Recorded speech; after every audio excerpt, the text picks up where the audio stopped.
भाइयों बहनों, अब तक 2 चरणों के मतदान संपन्न हो चुके हैं और 2 चरणों के मतदान के रुझान इस बात को स्पष्ट प्रदर्शित करते हैं कि उत्तर प्रदेश में जब 10 मार्च को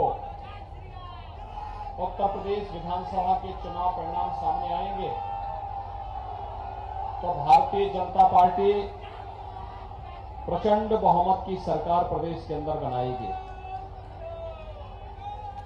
कल भाइयों बहनों तीसरे चरण का मतदान होना है। 59 सीटों पर 16 जनपदों में कल मतदान होगा और मैं विश्वास के साथ कह सकता हूं कि जनता जनार्दन का जो आशीर्वाद भारतीय जनता पार्टी के प्रत्याशियों को प्राप्त हो रहा है, जब चुनाव परिणाम आएंगे तो 5 वर्ष में भारतीय जनता पार्टी की डबल इंजन की सरकार ने प्रदेश के अंदर सुरक्षा का, प्रदेश के अंदर जिस प्रकार का माहौल दिया है उसको ध्यान में रखते हुए उत्तर प्रदेश की जनता जनार्दन का आशीर्वाद भारतीय जनता पार्टी को प्राप्त होगा। अब इसमें कोई संदेह नहीं और इसलिए लखनऊ पश्चिम में भी अंजनी श्रीवास्तव भारतीय जनता पार्टी के प्रत्याशी के रूप में आपके बीच में हैं, जमीन से जुड़े हुए कार्यकर्ता हैं और इसके लिए आप सबसे अपील करने के लिए विशेष रूप से मैं आपके बीच आया हूं। भाइयों बहनों, 2017 के पहले उत्तर प्रदेश के अंदर क्या स्थिति थी ये किसी से छुपी हुई नहीं है। उत्तर प्रदेश में हर तीसरे दिन एक दंगा होता था। उत्तर प्रदेश में अराजकता थी, व्यापारी पलायन कर रहा था, नौजवान के रोजगार को छीना जा रहा था, बेटियां स्कूल नहीं जा पाती थी, पर्व और त्योहार शांतिपूर्ण तरीके से प्रदेश के अंदर नहीं मना सकते थे। यहां तक कि बिजली को देने में भी बिजली की भी जाति, मत और मजहब देखी जाती थी। लेकिन जब 2017 में प्रधानमंत्री मोदी जी के आह्वान पर आप सबने भारतीय जनता पार्टी को अपना आशीर्वाद दिया और प्रदेश में भारतीय जनता पार्टी की प्रचंड बहुमत की सरकार बनी, तो भाइयों बहनों 5 साल में भारतीय जनता पार्टी ने उत्तर प्रदेश को एक दंगा मुक्त, भय मुक्त, अराजकता से मुक्त एक ऐसा प्रदेश दिया जिसमें प्रदेश की 25 करोड़ जनता को सुरक्षा की पूरी गारंटी है। भाइयों बहनों, आज हम देख सकते हैं प्रदेश में आज कर्फ्यू नहीं लगता, बाजारों में बमबाजी नहीं होती है। मैं यहां पर कोनेश्वर महादेव के मंदिर के पास हूं और भाइयों बहनों बुद्धेश्वर महादेव के मंदिर के पास हूं और मैं कह सकता हूं कि 5 साल पहले जिस प्रदेश में हर तीसरे दिन दंगा होता था और महीनों महीनों तक कर्फ्यू रहता था, आज कर्फ्यू का स्थान उत्तर प्रदेश में कांवड़ यात्रा ने ले लिया है। और भाइयों बहनों, अब बमबाजी नहीं होती है, हर हर बम बम का नारा लगा करके कांवड़ यात्री निकलता है तो अपनी भक्ति में भजनों के माध्यम से उत्तर प्रदेश के अंदर एक नई शक्ति का संचार भी और शिव के गण कांवड़ यात्री पैदा करते हैं। भाइयों बहनों, ये बदले हुए प्रदेश की तस्वीर है और इसको करने में हमें सफलता इसलिए प्राप्त हुई क्योंकि सरकार की नीयत साफ थी, सोच स्पष्ट थी। भारतीय जनता पार्टी ने जो कहा वो करके दिखाया। 2017 के पहले जो प्रदेश अराजकता, दंगा, गुंडागिर्दी इन सब से त्रस्त था, आज वही प्रदेश भय मुक्त, दंगा मुक्त और एक देश के अंदर कानून का राज स्थापित करने वाले राज्य के रूप में स्थापित हो चुका है। भाइयों बहनों, आज इसीलिए मैं आपके बीच आया हूं। आपने देखा होगा, कल ही आपने देखा है भाइयों बहनों, कल अहमदाबाद की एक न्यायालय ने गुजरात के अहमदाबाद में सीरियल ब्लास्ट के लिए जिम्मेदार आतंकियों को फांसी की सजा दी है। 38 आतंकवादियों को फांसी और आजीवन कारावास हुई है। इनमें से कुछ आतंकियों का संबंध उत्तर प्रदेश से भी है, और उत्तर प्रदेश से जिन आतंकियों का संबंध है उसमें से आजमगढ़ के एक आतंकवादी के पिता तो बाकायदा समाजवादी पार्टी के प्रचारक के रूप में काम कर रहे हैं। ये समाजवादी पार्टी का वास्तविक चरित्र है, और ये पहली बार नहीं हो रहा है। याद करिए 2013 में जब समाजवादी पार्टी ने प्रदेश में घोषित आतंकियों के मुकदमों को वापस लेने की कुत्सित चेष्टा की थी, अगर न्यायालय उस समय उसको स्थगन आदेश नहीं देती तो ये सभी आतंकी पूरे प्रदेश के अंदर जगह जगह विस्फोट करके आतंक का एक माहौल पैदा कर रहे होते। भाइयों बहनों, समाजवादी पार्टी की विकास की कोई सोच नहीं है, सुशासन उनके सपने में भी नहीं है। उनका नाम समाजवादी है, लेकिन भाइयों बहनों, काम तो उनका दंगावादी है और सोच परिवारवादी है। वे विकास नहीं कर सकते, विकास उनके एजेंडे का हिस्सा ही नहीं है। भारतीय जनता पार्टी ने प्रधानमंत्री मोदी जी के सबका साथ सबके विकास के मंत्र को अंगीकार करके बिना भेदभाव के विकास की योजनाओं को गांव हो या शहर, हर गरीब, हर किसान, हर नौजवान, हर महिला और समाज के प्रत्येक व्यक्ति तक देने का कार्य किया। प्रदेश के अंदर प्रदेश की परंपरागत पहचान को वैश्विक स्तर पर मान्यता देने का रहा हो।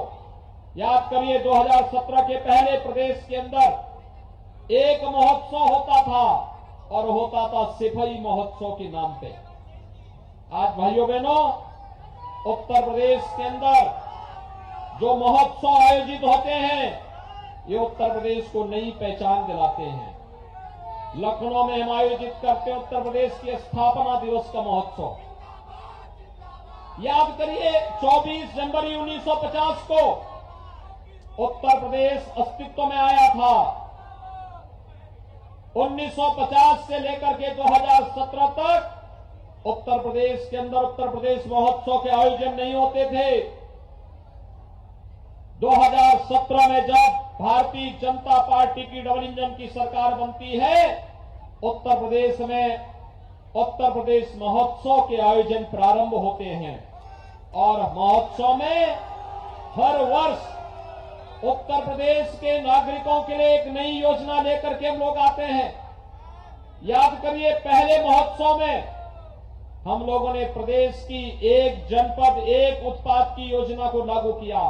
आज उत्तर प्रदेश की एक जनपद एक उत्पाद की योजना उत्तर प्रदेश की ब्रांड तो बनी है, भारत सरकार के केंद्रीय बजट का भी ये हिस्सा बना है, और इसने उत्तर प्रदेश के अंदर भाइयों बहनों 60 लाख नौजवानों को नौकरियां दी हैं और रोजगार की सुविधा उपलब्ध करवाई है। 1,21,000 करोड़ रुपए का एक्सपोर्ट उत्तर प्रदेश से होता है। दूसरे वर्ष जब उत्तर प्रदेश का स्थापना दिवस का आयोजन होता है, तो राज्य सरकार ने विश्वकर्मा श्रम सम्मान के नाम पर परंपरागत हस्तशिल्पी और कारीगरों को प्रोत्साहित करने, उनकी ट्रेनिंग करने, उनके स्किल डेवलपमेंट के लिए और उनके आर्थिक स्वावलंबन के लिए विश्वकर्मा श्रम सम्मान की योजना प्रारंभ की। आज इसके माध्यम से लाखों हस्तशिल्पी लाखों कारीगर आज आर्थिक स्वावलंबन के पथ पर अग्रसर हुए हैं। भाइयों बहनों, उत्तर प्रदेश ने अपने स्थापना दिवस के अवसर पर हर वर्ष कुछ न कुछ नया किया है। और दूसरा, उत्तर प्रदेश की पहचान से जुड़े हुए आयोजन, याद करिए दीपावली के दिन अयोध्या का दीपोत्सव का कार्यक्रम वैश्विक मंच पर अयोध्या छाती है। याद करिए होली के अवसर पर मथुरा वृंदावन का रंगोत्सव का कार्यक्रम वैश्विक स्तर पर बरसाना की होली पूरी दुनिया के अंदर छाती हुई दिखाई देती है। याद करिए काशी की देव दीपावली, देवता भी कैसे दीपावली मनाते हैं, काशी की देव दीपावली इसका आदर्श उदाहरण है। और कुंभ का आयोजन कैसे होना चाहिए, प्रयागराज का भव्य और दिव्य कुंभ इसका एक उदाहरण बनता है। भाइयों बहनों, सरकार की सोच प्रदेश के विकास को उन्नति की ओर ले जाने या प्रदेश को अवनति की ओर ले जाने के कारक बनते हैं। 5 वर्ष में उत्तर प्रदेश आज देश की नंबर 2 की अर्थव्यवस्था बन गया है, जबकि 70 वर्षों में यही उत्तर प्रदेश मात्र 6ठी 7वीं अर्थव्यवस्था बनकर के रह गया था। आज उत्तर प्रदेश एक नई विकास की प्रक्रिया के साथ जुड़ रहा है और लखनऊ प्रदेश की राजधानी के साथ साथ आज यहां पर चल रही विकास की परियोजनाएं, लखनऊ का मेट्रो हो, लखनऊ के एयरपोर्ट का मौसी एयरपोर्ट के आधुनिकीकरण के कार्यक्रम का हो, लखनऊ में किसान पथ के कार्यक्रम को आगे बढ़ाने का हो, या लखनऊ की बेहतर कनेक्टिविटी, लखनऊ आगरा, लखनऊ कानपुर के बीच एक ग्रीन फील्ड एक्सप्रेसवे के निर्माण की कार्रवाई को आगे बढ़ाने का कार्य हो, या फिर लखनऊ में बेहतरीन सुविधा उपलब्ध कराने का कार्य। आपने देखा होगा वर्तमान में पूरी दुनिया इस सदी की सबसे बड़ी महामारी का सामना कर रही है। एक कोरोना महामारी है। भाइयों बहनों, कोरोना महामारी ने दुनिया के अंदर लाखों लोगों की जान ले ली है। हर उस व्यक्ति के प्रति जिसने कोरोना में अपने प्रियजनों को खोया है, हमारी संवेदना है। लेकिन भाइयों बहनों, भारत के कोविड प्रबंधन को जो प्रधानमंत्री मोदी जी के नेतृत्व में हुआ, यह कोविड प्रबंधन को दुनिया ने सराहा है, जिसमें जीवन को बचाने का भी योजना है और प्रत्येक व्यक्ति की जीविका को बचाने का कार्यक्रम भी। आज उत्तर प्रदेश विकास की इन प्रक्रियाओं के साथ जुड़कर के आगे बढ़ रहा है। फ्री में टेस्ट, फ्री में उपचार, फ्री में वैक्सीन, सबको वैक्सीन, तो हर गरीब के लिए फ्री में राशन की व्यवस्था भी कोविड प्रबंधन का हिस्सा बना है। 15 करोड़ गरीब वर्तमान में उत्तर प्रदेश के अंदर महीने में 2 बार डबल इंजन की सरकार के द्वारा फ्री में राशन की सुविधा प्राप्त कर रहे हैं। भाइयों बहनों, आज जो फ्री में लोगों को राशन मिल रहा है, फ्री में वैक्सीन मिल रहा है, आवास की सुविधा का लाभ मिल रहा है, विकास के बड़े बड़े प्रोजेक्ट उत्तर प्रदेश के अंदर आ रहे हैं, डिफेंस कॉरिडोर बन रहा है, आज उत्तर प्रदेश के अंदर ब्रह्मोस जैसी मिसाइल के निर्माण की कार्रवाई को भी तेजी के साथ आगे बढ़ाने का कार्य हो रहा है। यह कार्य उत्तर प्रदेश को एक नई पहचान दिलाने की प्रक्रिया का हिस्सा है। और इसलिए भाइयों बहनों, सरकार पहले भी थी, लेकिन वह सरकार नहीं थी, वह तो सरक करके प्रदेशवासियों के लिए एक बोझा बनती जा रही थी, सुरक्षा के लिए खतरा बन रही थी, प्रदेश के अंदर दंगा करवाती थी, आतंकवादियों को प्रश्रय देती थी, पर्व और त्योहारों के नाम पर जन आस्था के साथ खिलवाड़ करती थी। मैं आपसे पूछना चाहता हूं, आखिर अयोध्या में मर्यादा पुरुषोत्तम भगवान श्री राम के भव्य मंदिर के निर्माण के कार्यक्रम को कौन आगे लेकर के गया? क्या सपा, बसपा और कांग्रेस की सरकार में संभव था? राम भक्तों पर गोली चलाने वाले या राम मंदिर पर ताला लगाने वाले कभी भाइयों बहनों राम मंदिर का निर्माण नहीं कर सकते थे। अयोध्या में राम मंदिर के निर्माण के कार्यक्रम को कोई लेकर आगे बढ़ा तो वह भारतीय जनता पार्टी की डबल इंजन की सरकार है। और प्रधानमंत्री मोदी जी ने तो कोरोना कालखंड में 5 अगस्त 2020 को अयोध्या में श्री राम जन्मभूमि पर भगवान राम के भव्य मंदिर के निर्माण के कार्यक्रम को आगे बढ़ा दिया है। ये वही प्रदेश है जिस प्रदेश में युवाओं के साथ खिलवाड़ होता था, नौकरी निकलती थी और सत्ताधारी दल के चाचा भतीजा और महाभारत के सारे रिश्ते एक साथ अवैध वसूली के लिए निकल पड़ते थे। आज भाइयों बहनों पारदर्शी भर्ती की प्रक्रिया में उत्तर प्रदेश के नौजवानों को सरकारी नौकरी मिल रही है।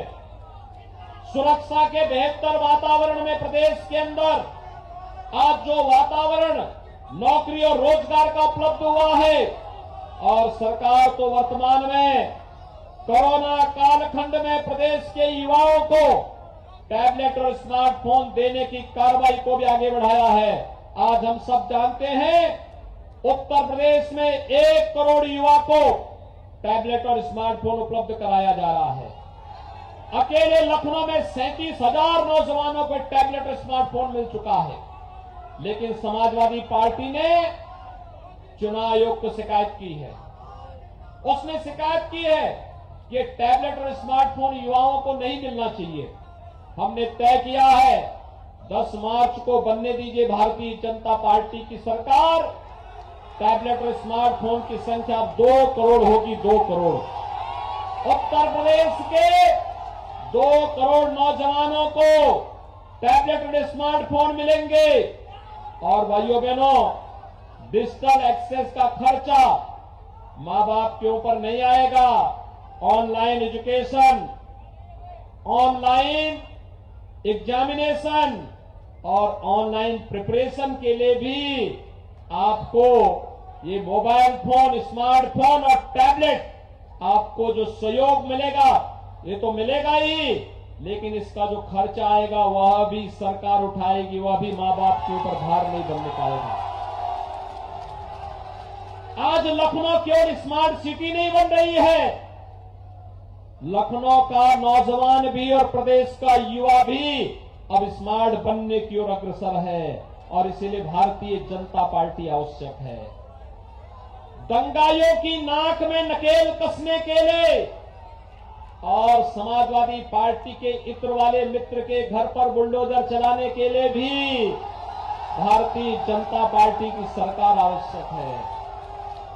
प्रदेश में सुरक्षा का बेहतर माहौल हो, कानून की व्यवस्था, कानून का राज इसी प्रकार से बने रहे, विकास की प्रक्रिया इसी तीव्र गति से आगे बढ़ती रहे और हर व्यापारी को और 25 करोड़ जनता को सुरक्षा की गारंटी मिल सके, इसके लिए भारतीय जनता पार्टी आवश्यक है।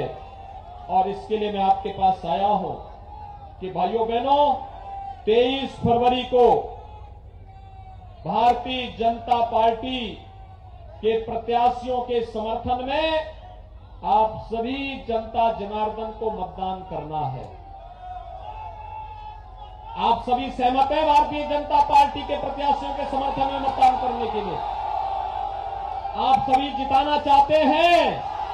सभी लोग, ये जो अंदर दुकानों के अंदर बैठे हैं ये लोग भी बताएं, दोनों ओर, इस ओर भी उस ओर भी पीछे भी।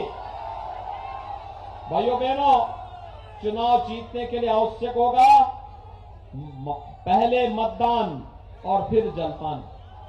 सहमत हैं? सभी लोग सहमत हैं? यहां पर श्री अंजनी श्रीवास्तव को भारी बहुमत से विजयी बनाएंगे। भारी बहुमत से दोनों हाथ बढ़ा करके अपना आशीर्वाद दीजिए अंजनी श्रीवास्तव को और मेरे साथ बोलेंगे भारत माता की, भारत माता की, भारत माता की।